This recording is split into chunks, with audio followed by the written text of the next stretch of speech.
नमस्कार दोस्तों, स्वागत है आपका देवभूमि करियर पॉइंट पर। आशा करता हूँ आप सभी लोग स्वस्थ होंगे, काफी अच्छी आपकी स्टडी चल रही होगी। तो देखिए, आज देखेंगे जीएस का टेस्ट नंबर है 160। लगातार आपको टेस्ट सीरीज उपलब्ध कराई जा रही है चैनल पे। उत्तराखंड जीके टेस्ट सीरीज, सामान्य हिंदी टेस्ट सीरीज और जीएस जीके वाली ये टेस्ट सीरीज, इनको आप फॉलो कीजिए। अपकमिंग ग्रुप सी एग्जाम और यूकेपीएससी के जो एग्जाम होते हैं, वहां पर आपको बहुत ज्यादा हेल्प मिलेगी इन टेस्टों से। और लगातार आप इनके रिवीजन में रहेंगे, टच में रहेंगे, तो किसी भी एग्जाम में जाने से पहले जो मॉक टेस्ट का एक रिवीजन होता है वो बहुत बेहतरीन आपका हो जाएगा। ठीक है, तो टेस्ट सीरीजों को आप फॉलो कीजिए। उसके अलावा जो हमारी रिवीजन क्लास महाकुंभ आ रहा है अभी, तो रिवीजन क्लास महाकुंभ को भी आप फॉलो कीजिए, जिसमें मैं आपको यूके जीके और साथ ही सामान्य हिंदी का रिवीजन आजकल करवा रहा हूँ। जल्दी आपको जीएस वगैरह का रिवीजन क्लासेस भी मैं आपको उपलब्ध करा दूंगा, आप लोग बने रहिएगा। तो चलिए आज देखेंगे जीएस का टेस्ट नंबर 160। शुरुआत करते हैं, पहला क्वेश्चन देखते हैं। तो फर्स्ट क्वेश्चन है आपके सामने स्क्रीन पे। सिंधु घाटी के लोग किस वस्तु से परिचित नहीं थे? तो दिए गए विकल्पों में आपने बताना है कि सिंधु घाटी के जो लोग थे, इनमें से कौन सी वस्तु थी जिसका यूज वो नहीं जानते थे। ठीक है, तो इसका जो राइट आंसर हो जाएगा, सिंधु घाटी के लोग नहीं जानते थे इनमें से किसका यूज। तो सूती वस्त्रों का यूज मिलता है, शहद का उपयोग भी करते थे, धान का उपयोग भी करते थे वो लोग। तो राइट आंसर हो जाएगा इस क्वेश्चन का ऑप्शन बी, तलवार। ठीक है, तलवार का उपयोग नहीं मिलता वहां पे, तो ऑप्शन बी हो जाएगा। ठीक है, बी आंसर सही हो जाएगा इसका। ठीक है, तो ऑप्शन बी। चलिए अगले क्वेश्चन की तरफ बढ़ते हैं। वाकाटक वंश की स्थापना निम्न में से किसने की थी? तो बताइए कौन था निम्न में से जिसने वाकाटक वंश की स्थापना की? वाकाटक वंश देखिए एक ब्राह्मण वंश था, ध्यान रखेंगे, ब्राह्मण द्वारा स्थापित वंश था ये, ब्राह्मण वंश भी कहा जाता है। तिथि जो है, तिथि के बारे में थोड़ा इतिहासकारों में मतभेद है, कब इसकी स्थापना हुई थी। संस्थापक था इसका विंध्य शक्ति, ऑप्शन बी हो जाएगा। ठीक है, विंध्य शक्ति ने स्थापित किया था वाकाटक वंश। चलिए आगे बढ़ेंगे अगले क्वेश्चन की तरफ।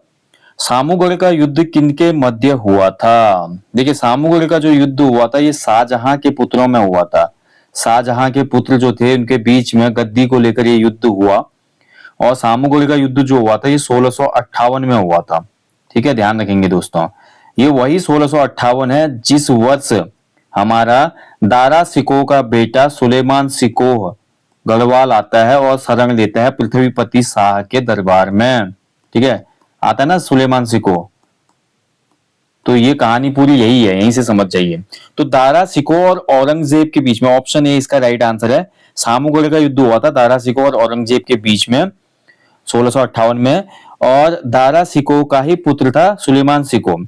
औरंगजेब चाहता था कि दारा सिकोह का जो आगे का वंश है उसको भी मैं खत्म कर दूं, ठीक है, ताकि मेरे को कोई दिक्कत ना हो साम्राज्य स्थापित करने में। तो ये पूरी कहानी थी, इसलिए वो सुलेमान सिकोह को पकड़ना चाहता था। ठीक है, बाद में कहानी आपको पता ही है, तो ऑप्शन ए इसका राइट आंसर हो जाएगा। चलिए आगे बढ़ेंगे। जलियांवाला बाग हत्याकांड के विरोध में किसने अपनी राय बहादुर की उपाधि वापस लौटा दी थी? तो इनमें से बताइए किसने अपनी राय बहादुर की उपाधि को वापस किया जलियांवाला जो बाग हत्याकांड हुआ था? देखिए जलियांवाला जो प्लेस था ये आपका पंजाब में है वर्तमान में। 1919 में हुआ क्या दोस्तों, जब रोलेट एक्ट आया था भारत में, जब रोलेट एक्ट आया तो इस एक्ट में ये बोला गया है कि किसी भी भारतीय को संदेह के आधार पर गिरफ्तार किया जा सकता है। यानी कि अगर थोड़ा भी सस्पिशियस होगा कोई इंडियन तो उसको गिरफ्तार कर देंगे। नो अपील, नो दलील, नो वकील वाला सीन हो गया। यानी कि जो मौलिक अधिकार थे एक हिसाब से जो इंसान के होते हैं, हालांकि उस समय तक तो कॉन्स्टिट्यूशन भले भारतीय जो हमारे शासन अधिनियम आ रही थी वो अलग बात है, लेकिन इंडियंस के साथ उसमें भेदभाव था ब्रिटिश काल में। तो संदेह के आधार पर भारतीयों की गिरफ्तारी इस रोलेट एक्ट में था, तो जिसकी वजह से रोलेट एक्ट का विरोध किया गया बहुत जगह पे। अब जलियांवाला में जब भीड़ इकट्ठा हुई तो वहां पे गोली चला दी, जनरल डायर था उसमें, इसने गोली चला दी थी। ठीक है, बाद में उधम सिंह ने हत्या भी की है, आप जानते जो उधम सिंह नगर है हमारा, सरदार उधम सिंह नाम के नाम पर है वो। तो जनरल डायर की वजह से ये घटना हुई और इसके विरोध में आपका राय बहादुर की उपाधि लौटाई थी जमनालाल बजाज ने, ऑप्शन बी होगा इसका। ठीक है, जमनालाल बजाज ने अपनी राय बहादुर की उपाधि लौटा दी। इसके अलावा रविंद्रनाथ टैगोर जी ने अपनी सर की उपाधि या नाइटहुड की उपाधि इनको मिली थी, जो नाइटहुड की उपाधि ब्रिटिशर्स ने दी थी, तो इस उपाधि को रविंद्रनाथ टैगोर ने भी वापस कर दिया। ठीक है, और जमनालाल बजाज ने राय बहादुर की उपाधि वापस कर दी। ठीक है, चलिए आगे बढ़ेंगे। कालीबंगा किस नदी के तट पर स्थित है? तो कालीबंगा, हड़प्पा और लोथल, कई बार एग्जाम में आपका क्वेश्चन बनता है ये। आपको ये सभी जो मेन मेन प्लेस है इंडस वैली सिविलाइजेशन की, आपको याद होनी चाहिए किस नदी के किनारे स्थित है और किसने इनका उत्खनन किया था, यानी कि खोज की थी। कालीबंगा की मैं बात करता हूं तो कालीबंगा स्थित है आपका, राइट आंसर हो जाएगा इस क्वेश्चन का ऑप्शन ए घग्गर। ठीक है, ऑप्शन ए इसका राइट आंसर हो जाएगा, घग्गर के तट पर स्थित है कालीबंगा। ठीक है, अब बात करें जैसे मोहनजोदड़ो। मोहनजोदड़ो जो है किसके समीप स्थित है, तो मोहनजोदड़ो आपका सिंधु नदी के तट पर स्थित है। ठीक है, सिंधु। ठीक है, अगर हड़प्पा की बात करते हैं तो हड़प्पा रावी नदी के तट पर है। ठीक है, लोथल जो है आपका भोगवा नदी के तट पर है और कालीबंगा जो है घग्गर के तट पे है। ठीक है, याद रखिएगा। चलिए आगे बढ़ेंगे। इंडिपेंडेंट पत्रिका के संपादक कौन थे निम्न में से? इंडिपेंडेंट जो पत्रिका आई थी, ये आपकी आई थी किस वर्ष प्रकाशित हुई, तो ये आपकी प्रकाशित हुई थी 1919 में ही, 1919 में इसको प्रकाशित किया गया था और ये प्रकाशित हुई थी वर्तमान प्रयागराज इलाहाबाद से। ठीक है, प्रयागराज पूर्व नाम इलाहाबाद, तो इलाहाबाद से इसको प्रकाशित किया था 1919 में मोतीलाल नेहरू जी ने। ऑप्शन सी हो जाएगा। ठीक है, मोतीलाल नेहरू। चलिए आगे बढ़ेंगे। डिडवाना झील निम्न में से कहां स्थित है, तो इनमें से कौन से प्लेस पे आपको डिडवाना झील देखने को मिलेगी? तो डिडवाना झील की या डिडवाना लेक जो है आपको देखने को मिलेगी राजस्थान में। ठीक है, राजस्थान का जो नागौर है, पंचायती राज की भी जहां से शुरुआत हुई थी ना, नागौर जिला, तो यहाँ पे आपका डिडवाना झील स्थित है। चलिए आगे बढ़ेंगे। स्वतंत्र भारत के पहले आरबीआई गवर्नर कौन थे, यानी कि रिजर्व बैंक ऑफ इंडिया के पहले गवर्नर आफ्टर इंडिपेंडेंस। ठीक है, स्वतंत्रता के बाद पूछा जा रहा है। अगर देखिए बात करूं मैं पहले 1935 में जो आपका भारत अधिनियम आया था ना, इंडियन एक्ट, इसी में बैंकिंग एक्ट आया था, इसके तहत भारत में एक केंद्रीय बैंक की स्थापना भी हुई थी। तो रिजर्व बैंक की स्थापना कब हुई आरबीआई की, तो 1935 में हुई। ठीक है, ये इंपोर्टेंट है। फिर क्वेश्चन ये बनता है कि आपका जो आरबीआई है इसका नेशनलाइज कब हुआ, तो आरबीआई को नेशनलाइज किया गया था 1949 में, 1949 में। अब जब 1935 में पहली बार आरबीआई बना तो इसके गवर्नर उस समय भी तो होंगे ना, ब्रिटिश काल में भी, तो ब्रिटिश कालीन जो पहले गवर्नर थे इसके, वो थे आपके ओ स्मिथ। कौन थे? ओ स्मिथ, जिनका पूरा नाम है भाई सर ओस्बर्न स्मिथ, ऑप्शन ए में जो है। लेकिन यहाँ पे क्वेश्चन में पूछा कि भारत के पहले, तो भारत के पहले थे आपके सी डी देशमुख। ठीक है, ऑप्शन बी हो जाएगा, सी डी देशमुख पहले थे भारत के आजादी के बाद। चलिए आगे बढ़ेंगे अगले क्वेश्चन की तरफ। किस व्यक्ति को राष्ट्रीय आय लेखांकन का जन्मदाता माना जाता है? देखिए इकोनॉमी आप पढ़ेंगे तो बहुत बड़े बड़े इकोनॉमिस्ट हुए जिन्होंने अलग अलग थ्योरीज दी हैं इकोनॉमी की। उनमें से एक व्यक्ति थे जिन्होंने एक फॉर्मूला दिया नेशनल इनकम का। तो नेशनल इनकम का जो आपका लेखांकन है, फादर ऑफ जो नेशनल इनकम का जो ये फॉर्मूला तैयार किया, ठीक है, या कॉन्सेप्ट बनाया, इसके जो हमारे फाउंडर थे या पिता थे वो कहलाते हैं आपके साइमन कुजनेट्स। ठीक है, ऑप्शन सी इसका राइट आंसर है, साइमन कुजनेट्स। ऑप्शन सी बिल्कुल सही उत्तर है इसका। ये देखिए यूएसए के अर्थशास्त्री थे और इन्होंने ही राष्ट्रीय आय लेखांकन का निर्माण किया। इनको देखिए अर्थशास्त्र में योगदान के लिए 1971 में नोबेल प्राइज भी दिया गया इकोनॉमिक्स का। ठीक है, इकोनॉमिक्स का नोबेल प्राइज मिला है इनको। चलिए आगे बढ़ेंगे। सर्वप्रथम कृषि कीमत आयोग की स्थापना किस वर्ष की गई थी? तो कृषि कीमत आयोग, ठीक है, कृषि कीमत आयोग, इसकी स्थापना बताना है आपने। न्यूनतम समर्थन मूल्य जो होता है एमएसपी, ठीक है, इसकी अनुशंसा भी यही करता है। तो राइट आंसर हो जाएगा इसका, इसकी स्थापना हुई थी 1965 में, ऑप्शन सी। ठीक है, ऑप्शन सी राइट आंसर है इसका। सीएसीपी आपका स्थापित हुआ था कब? 1965 में। चलिए आगे बढ़ेंगे।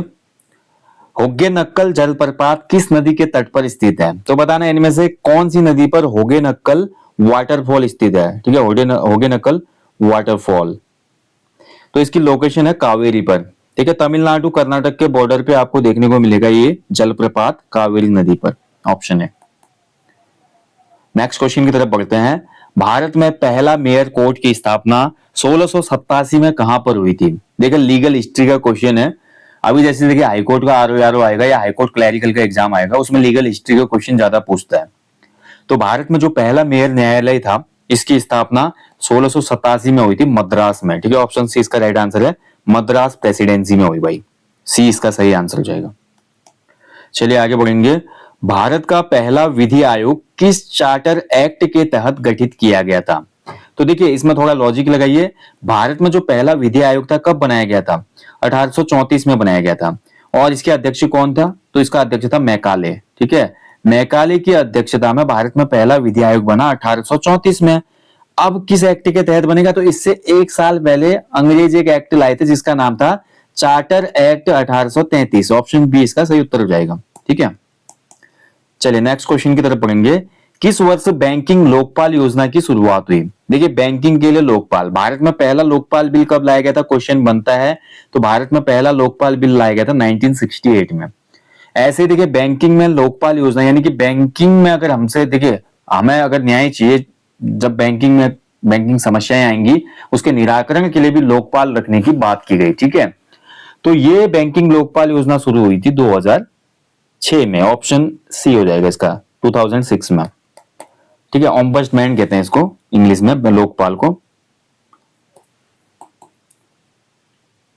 इच्छा मृत्यु का अधिकार प्रदान करने वाला विश्व का पहला देश कौन था? बताइए इनमें से कौन सा देश है भैया जिसने इच्छा मृत्यु को वैलिड घोषित किया या संवैधानिक दर्जा दिया? यानी कि कोई व्यक्ति बहुत पीड़ित है अपनी बीमारी से, अगर वो मौत चाहता है तो उसको मौत का इंजेक्शन मिल सकता है, या अन्य तरीकों से वो मरना चाहता है वो मर सकता है, ठीक है। तो ऐसा करने वाला जो देश था वो था आपका नीदरलैंड। ऑप्शन बी इसका राइट आंसर है, नीदरलैंड विश्व का पहला देश है भाई। अंतरराष्ट्रीय न्यायालय में न्यायाधीशों की नियुक्ति कितने वर्षों के लिए की जाती है? तो इंटरनेशनल कोर्ट ऑफ जस्टिस, ठीक है, इसका मुख्यालय नीदरलैंड में ही है। नीदरलैंड में द हेग में इसका आपका द हेग जो सिटी है, यहाँ पर इंटरनेशनल कोर्ट ऑफ जस्टिस स्थापित है। अंतरराष्ट्रीय न्यायालयों में न्यायाधीशों की नियुक्ति होती है 9 वर्षों के लिए। ऑप्शन डी इसका राइट आंसर है, 9 साल के लिए न्यायाधीश रहते हैं। इस कोर्ट में टोटल 15 न्यायाधीश होते हैं। कितने? इसका जो आकार है वो कितना है? 15 का आकार है, ठीक है। और इन न्यायाधीशों की नियुक्ति कौन करती है? तो ये जनरल असेंबली करती है, महासभा जो होती है संयुक्त राष्ट्र संघ की, जनरल असेंबली चयनित करती है इन न्यायाधीशों को, ठीक है, ध्यान रखेंगे। हालांकि रिटेन होते रहते हैं 3-3 साल में, इसमें आपका 1/3 जो न्यायाधीश होते हैं रिटेन होते रहते हैं, ध्यान रखेंगे, ठीक है, 3-3 साल में। और टोटल 15 न्यायाधीश 9 साल के लिए चुने जाते हैं। चलिए आगे बढ़ेंगे अगले क्वेश्चन की तरफ। किस तिथि को कंप्यूटर साक्षरता के दिवस के रूप में मनाया जाता है? तो computer literacy day world wide ये मनाया जाता है 2 दिसंबर को, ठीक है। ऑप्शन बी इसका राइट आंसर है, 2 दिसंबर को मनाया जाता है। चलिए आगे बढ़ेंगे अगले क्वेश्चन की तरफ। 1887 में किसने लंदन में भारतीय सुधार समिति की स्थापना की थी? तो इनमें से कौन व्यक्ति था भाई जिसने 1887 में लंदन में भारतीय सुधार समिति की स्थापना की? तो ये व्यक्ति थे दिए गए विकल्पों में, राइट आंसर हो जाएगा श्याम जी, नहीं, इसका जो राइट आंसर हो जाएगा भारतीय सुधार समिति की जो स्थापना की थी वो हो जाएगा आपका ऑप्शन बी, दादा भाई नेहरूजी, ठीक है। ऑप्शन बी इसका राइट आंसर है, दादा भाई नेहरूजी, ठीक है। दादा भाई नेहरू जी से बहुत क्वेश्चन बनते हैं भाई एग्जाम में। दादा भाई नेहरू जी से क्वेश्चन ये भी बनता है कि इनके उपनाम है, जैसे कि the grand old man of India भी कहा जाता है इनको, ठीक है, grand old man of India, old man of India, ये दादा भाई नेहरू जी को कहा जाता है, नौरोजी को। और ध्यान रखेंगे ब्रिटेन की असेंबली में चुने जाने वाले जो पहले व्यक्ति थे वो भी दादा भाई नौरोजी थे, इस चीज का भी ध्यान रखना। और दादा भाई नौरोजी ने पहली बार प्रति व्यक्ति आय का आकलन भी किया था भारत में, पर कैपिटा इनकम, ठीक है, इसका अनुमान भी लगाया था इन्होंने। और इन्होंने ही दिया था भैया आपका ड्रेन ऑफ वेल्थ, ठीक है, ड्रेन ऑफ वेल्थ का सिद्धांत, जिसको हम बोलते हैं धन निकासी का सिद्धांत है। तो इन्होंने बताया था कि किस प्रकार से अंग्रेज भारत का धन लूटकर ब्रिटेन में ले जा रहे हैं। तो ड्रेन ऑफ वेल्थ थ्योरी देने वाले व्यक्ति भी हैं दादा भाई नौरोजी, ठीक है। Poverty in and un British rule in India, ये भी एक इनकी किताब है, poverty and un British rule in India, ठीक है। इनसे बहुत क्वेश्चन बनाता है आयोग, स्पेशली अच्छे से याद करना इनसे जुड़े फैक्ट। भारतीय प्रस्तावना में कितने प्रकार की समानता की बात की गई है? तो प्रिएम्बल जो है हमारे कॉन्स्टिट्यूशन की, इसमें कितने प्रकार की इक्वेलिटी की बात की गई है? तो भारतीय संविधान की प्रस्तावना में 2 तरह की इक्वेलिटी की बात करता है प्रस्तावना, ठीक है। 2 तरह की कौन सी? एक तो है भैया आपकी अवसर की समानता, ठीक है, अवसर की समानता। दूसरा है आपका प्रतिष्ठा की समानता। तो अवसर और प्रतिष्ठा की समानता का अधिकार हर किसी को है भारत में भाई, हर नागरिक को है। ठीक है, तो दो प्रकार की समानता बताती है प्रस्तावना। चलिए आगे बढ़ेंगे अगले क्वेश्चन की तरफ। एशिया का कौन सा देश कर्क रेखा से होकर नहीं गुजरता? इनमें से, माफ कीजिएगा, इनमें से कौन से देश से कर्क रेखा होकर नहीं गुजरती? लाइन ऑफ कैंसर इनमें से किस कंट्री से नहीं गुजरती एशिया की, बताइए। तो थोड़ा देखिए ट्रिकी क्वेश्चन है, लेकिन ध्यान से देखेंगे तो आंसर आ जाएगा भैया इसका। ठीक है, देखिए जो लाइन ऑफ कैंसर है, भारत से भी तो लाइन ऑफ कैंसर होकर गुजरती है ना, और भारत के कितने राज्यों से गुजरती है आपका, ये क्वेश्चन भी कई बार बनता है। ठीक है, सभी राज्यों को याद करने की एक ट्रिक भी मैं बार बार पिछली वीडियोस में आपको बता चुका हूं। इनमें अगर ध्यान से देखेंगे तो हमारा जो साउथ एशियन कंट्री है, ठीक है, south Asian country Laos, Laos से कर्क रेखा होकर नहीं जाती, ऑप्शन ही हो जाएगा। ठीक है, लाओस हो जाएगा इसमें। बाकी भारत, चीन, ओमान इनसे जाती है, लाओस से नहीं जाती, ऑप्शन है। www वर्ल्ड वाइड वेब की खोज कब हुई थी? देखिए भैया आप सभी को बता दूं, हमारे एप्लीकेशन स्टोर पे कंप्यूटर का कंप्लीट कोर्स लॉन्च हो चुका है। ठीक है, अगर आपको चाहिए तो आप लोग ले सकते हैं कंप्यूटर कंप्लीट कोर्स, अलग से मैंने एप्लीकेशन स्टोर पे लॉन्च कर दिया है इसको। ठीक है, ज्यादा से ज्यादा 15-20 लेक्चर होंगे इसमें, पूरा कंप्यूटर का कोर्स खल्लास, साथ में हर टॉपिक के बाद, मतलब हर लेक्चर के साथ मैंने हर चैप्टर की वन लाइनर पीडीएफ भी दी है वहां पे, जिससे आपका रिवीजन आसान हो जाएगा। तो उसमें मैंने बताया आपको www जो खोज की थी सबसे पहले, वो किसने की थी? Tim Berners Lee. Father of www कौन है भाई? Tim Berners Lee. ये इंग्लैंड का निवासी था और इसने पहली बार इसको विकसित किया भाई। और किसने विकसित किया था? HTML में, मैं आपको बता चुका हूं कंप्यूटर की क्लास में। ठीक है, तो HTML जो लैंग्वेज होती है वो वेब पेज बनाने के लिए उपयोग में आती है, और एक हिसाब से ये कुल मिला के बोल सकते हैं कि एक वेब है। ठीक है, जिसको वेब ब्राउजर की मदद से एक्सेस कर सकते हैं www को। वहां पे आपका HTML में बहुत से डॉक्यूमेंट हो सकते हैं, डेटा हो सकता है, जिसको हम एक्सेस कर सकते हैं। इसकी खोज जो हुई थी, राइट आंसर हो जाएगा इस क्वेश्चन का, टिम बर्नर्स-ली ने इसकी खोज की थी। ऑप्शन डी इसका राइट आंसर है। ठीक है, 1989 इसका सही उत्तर हो जाएगा, 1989 के आसपास, ऑप्शन डी सही उत्तर है। ठीक है, तो कंप्यूटर अगर आपको चाहिए भैया कोर्स तो आप ले सकते हैं वहां से। चलिए बाकी HTML का फुल फॉर्म बताइए कमेंट बॉक्स में, कमेंट बॉक्स में बताएंगे सभी बच्चे HTML का फुल फॉर्म क्या होता है, पूर्ण रूप बताइए। चलिए आगे बढ़ेंगे अगले क्वेश्चन की तरफ। वर्तमान में कंप्यूटर की कौन सी जनरेशन चल रही है? तो बताइए अभी वर्तमान में कंप्यूटर की कौन सी पीढ़ी चल रही है? देखिए मैं कंप्यूटर के आपको जितने भी टॉपिक दिए हैं वहां पर, उनमें मैंने बहुत सरल और सहज भाषा में आपको समझाने की कोशिश की है। उसमें मैंने आपको कंप्यूटर की जो जनरेशन चल रही है वो भी बताई है, उसमें मैंने लैंग्वेजेस भी बताई हैं, लैंग्वेजेस की भी जनरेशन रही है, कंप्यूटर की जो भाषाएं होती हैं। उसके अलावा इंटरनेट वहां पे कंप्लीट हो चुका है, इंटरनेट की यूजेज वाला टॉपिक कंप्लीट हो चुका है। डाटा सिक्योरिटी वाला जो टॉपिक होता है, जैसे कि आजकल साइबर सिक्योरिटी है और जो अन्य उससे संबंधित तथ्य होते हैं, वो मैंने कंप्लीट कराया है। तो तब आपको समझ में आएगा, थोड़ा बहुत कंप्यूटर आपको पढ़ना पड़ेगा। यूके ट्रिपल एससी का एग्जाम दे रहे हैं तो आपका 3 या 4 क्वेश्चन पूछता है आयोग। ठीक है, अगर lower PCS, upper PCS, pre और साथ ही आरओ प्री वगैरह एग्जाम दे रहे हैं आप, तो उसमें मान के चलिए 8 से 10 क्वेश्चन आते हैं कंप्यूटर के। कंप्यूटर को आप इग्नोर नहीं कर सकते। इसके अलावा आप एसएससी की तैयारी कर रहे हो, रेलवेज की तैयारी कर रहे हो, बैंकिंग की तैयारी कर रहे हो, तो हर जगह कंप्यूटर के क्वेश्चन बनते हैं। वर्तमान में कंप्यूटर की चल रही है 5वीं पीढ़ी। ठीक है, कौन सी पीढ़ी चल रही है? 5th जनरेशन चल रही है। ठीक है, अभी तो राइट आंसर हो जाएगा ऑप्शन है 5th जनरेशन। ठीक है, अब ये जो कंप्यूटर की पीढ़ियां हैं, जनरेशन ऑफ कंप्यूटर, ये आपका कंप्यूटर के जो माइक्रो प्रोसेसर बनाए गए उसके हिसाब से डेवलप हुई। जैसे पहला वाला जो हम कंप्यूटर देखते हैं तो उसमें वैक्यूम ट्यूब्स थे। दूसरी पीढ़ी के जब हम कंप्यूटर देखते हैं तो दूसरी पीढ़ी में हमारा वैक्यूम ट्यूब्स की जगह किसने ले ली थी? हमारा ट्रांजिस्टर ने ले ली थी। उसके बाद नेक्स्ट जब 3rd जनरेशन आए तो फिर हमारे आईसी चिप आ गए थे। फिर हमारे वेरी लार्ज स्केल जो आईसी चिप है वो आ गए थे, और अल्ट्रा लार्ज जो है सब ये हमारे नेक्स्ट जनरेशन में आए। तो कंप्यूटर की वर्तमान में आज आप देखते हैं तो माइक्रो प्रोसेसर इतने तेज हो चुके हैं कि इसमें भी कंपटीशन है। आज अलग अलग प्रोसेसर होते हैं, आप देखते हैं जैसे कि इंटेल जो है माइक्रो प्रोसेसर में सबसे ज्यादा पॉपुलर एक ब्रांड है। इसके अलावा AMD का प्रोसेसर आता है जो कि आजकल गेमिंग कंप्यूटरों में बहुत ज्यादा उपयोग हो रहा है ना। तो ये सब आपको पढ़ने को मिलेगा कंप्यूटर की जनरेशन में। ओके, चलिए आगे बढ़ेंगे अगले क्वेश्चन की तरफ। 1 बाइट बराबर कितना निबल होता है? तो देखिए कंप्यूटर की मेमोरी का मापन जो एक चैप्टर है उसमें आप ये चीज समझेंगे कि 1 बाइट बराबर कितना निबल होता है, 1 बिट बराबर कितना होता है। ठीक है, किलोबाइट, मेगाबाइट, उसके बाद गीगाबाइट, पेंटाबाइट, हेक्साबाइट, जीटाबाइट, जितने बाइट्स हैं सब आप समझ जाएंगे। तो 1 बाइट का बराबर होता है भैया आपका 2 निबल के बराबर। ठीक है, 1 बाइट इक्वल कितना होता है? 2 निबल, ध्यान रखेंगे। ठीक है, चलिए आगे बढ़ेंगे। इनमें से कौन सी कंप्यूटर की भाषा नहीं है? तो बताइए कौन सी कंप्यूटर की भाषा नहीं है। ठीक है, तो देखिए सबसे पहले प्रोलॉग देखते हैं। तो प्रोलॉग तो है भाई कंप्यूटर की भाषा, प्रोलॉग। ओके, कोबॉल की मैं बात करूं तो कोबॉल भी है भाई, हमारी कंप्यूटर की लैंग्वेज है ये। अलगोल भी है भाई, ठीक है, अलगोल भी होती है। फर्मवेयर जो होता है ये आपका कंप्यूटर की भाषा नहीं है। ठीक है, तो ऑप्शन सी इसका राइट आंसर हो जाएगा, फर्मवेयर इसमें लैंग्वेज नहीं है। ओके, बाकी प्रोलॉग होती है। देखिए लास्ट टाइम अभी क्वेश्चन बना था ना, एक क्वेश्चन आपका बना था, बहुत इंपॉर्टेंट क्वेश्चन, देखिए प्रोलॉग से निकलेगा वो। ये क्वेश्चन ये था कि आर्टिफिशियल इंटेलिजेंस जो वर्तमान में चलता है ना, कृत्रिम बुद्धिमत्ता जिसको कहा जाता है, कृत्रिम बुद्धिमत्ता में कौन सी लैंग्वेज प्रयोग होती है? बताइए, ये क्वेश्चन अभी हाल में बना था किसी एग्जाम में। आर्टिफिशियल इंटेलिजेंस में कंप्यूटर में कौन सी भाषा प्रयोग होती है? तो इसमें होती है प्रोलॉग।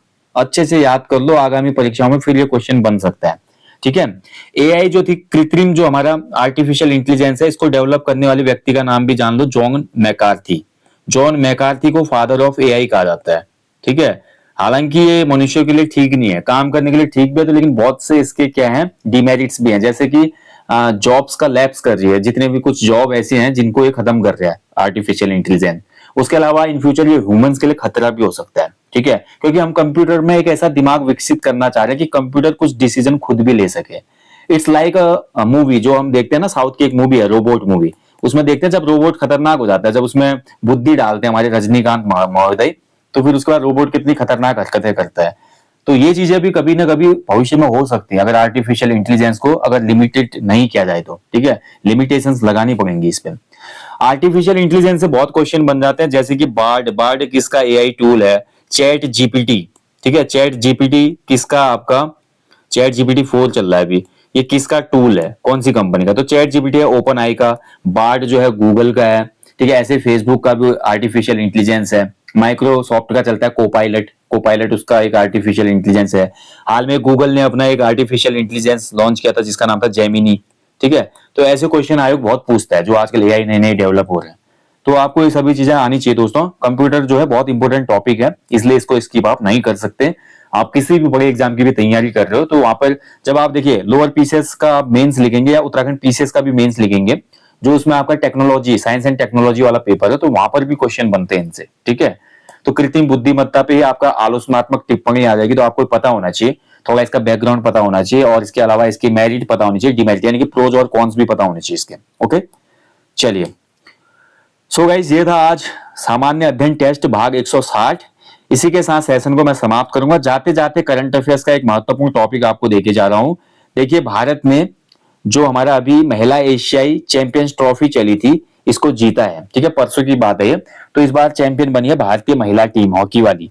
तो इन्होंने फाइनल में चाइना को हराया था इसमें। ठीक है, तो इंडियन टीम बनी है। ध्यान रखेंगे आगामी क्वेश्चन में, आगामी एग्जामों में अगर क्वेश्चन बनता है कि महिला एशियाई champions trophy 2024 hockey champion team कौन है, तो यह है हमारी प्यारी भारतीय टीम। ओके, ठीक है, तो दोस्तों यहीं पे सेशन को मैं समाप्त करूंगा। ये था जीएस का टेस्ट पार्ट 160, और ऐसे टेस्ट सीरीज आते रहेंगे यूट्यूब पर, उत्तराखंड जी के सामान्य अध्ययन और सामान्य हिंदी की, इनको आप फॉलो कीजिएगा और इनका लाभ उठाइएगा एग्जाम में। ठीक है, बाकी जल्दी मिलेंगे नेक्स्ट सेशन में। जाने से पहले हमेशा की तरह बोलूंगा कि अपने जीवन में कम से कम एक पेड़ जरूर लगाएं और लोगों को भी इसके लिए अवेयर करें। Thank you for watching guys. बाकी देखिए एप्लीकेशन पे 100+ फुल लेंथ प्रैक्टिस महाकुंभ चल रहा है, जिसपे मैंने कूपन कोड को आपका एक्सटेंड कर दिया 30 नवंबर तक। जो लोग नहीं ले पाए थे ले लीजिएगा, 50% ऑफ है अभी आपका। देखिए 8 दिसंबर को डेट आ गई है वैयक्तिक सहायक वाले एग्जाम की, स्टेनो वाली एग्जाम की, तो उसका भी जनरल सिलेबस है, यानी कि वही 20 की हिंदी, 30 का जीएस, 10 का रीजनिंग और 40 का उत्तराखंड जी के। तो जो 100+ फुल लेंथ प्रैक्टिस सेट चल रहे हैं उसी पैटर्न पे है, तो आप प्रैक्टिस कर सकते हैं इनसे। ठीक है, बाकी जल्दी मिलते हैं दोस्तों, अपना ध्यान रखिएगा। जय हिंद, जय देवभूमि, शुभ रात्रि, गॉड ब्लेस यू ऑल।